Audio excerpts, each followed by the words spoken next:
I feel like the games industry desperately wants me to enjoy extraction shooters at the moment. Bungie is so committed to the cause that they lit themselves on fire to drum up some hype for Arc Raiders. Full loot PvP is almost aggressively aimed at a small subset of people, to the point that the number one critique I've seen about extraction shooters is to make it another genre entirely, by adding the option for PvE. At that point, you've just made the devs take the scenic route to looter shooters. If you don't know what I'm yammering about, that's fine. I'm about to describe a game that checks most of the extraction shooter boxes. This is Legacy Steel and Sorcery. It's a third-person extraction shooter, although most characters lack the ability to shoot, so I've been calling it an extraction sorter. I know you've already forgotten the name of the game, so don't worry, you don't have Alzheimer's. The name is the word equivalent of beige. I think they should rename it Steel and Magic, because then at least the acronym would properly reflect the genre. Even steel is just too beige.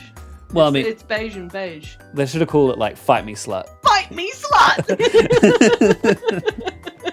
It's the first game by Notorious Studios, a new studio spun out by ex-WoW developers. And, you know, I can sort of taste the DNA of it in the artwork. You can't tell me that this isn't the most Warcraft orc you've ever seen. My too long did not watch review is, this game has all the low-key, intoxicating tension of a pregnancy scare, spicing up an otherwise ordinary day of looting. I feel like just no one workshopped any of the names.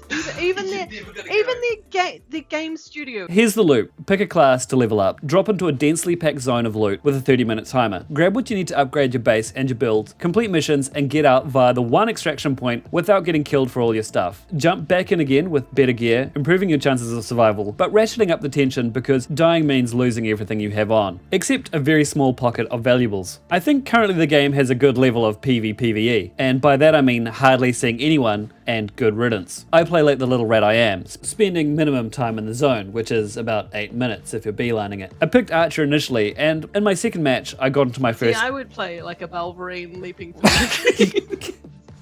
I'm never including any of this.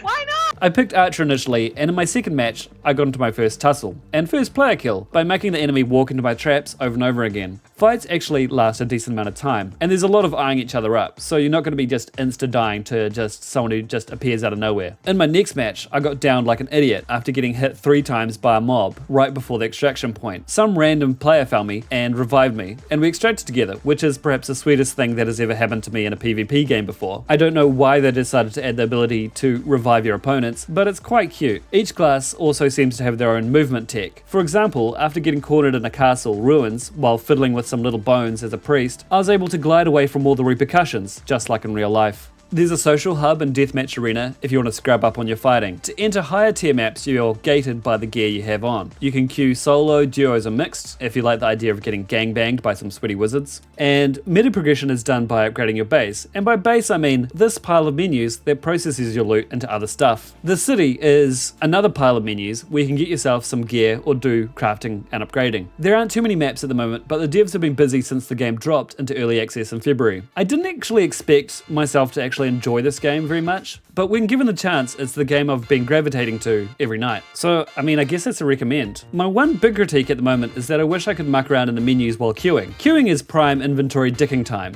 If you get cut off organizing your chests, then the wait time may as well be 0. If you're locked into a wait screen, then you've really got no choice but to sit there and do the maths on your play time to wait time. That's like giving people dedicated time to ponder everything wrong with you, which is why I just finish videos with no explanation.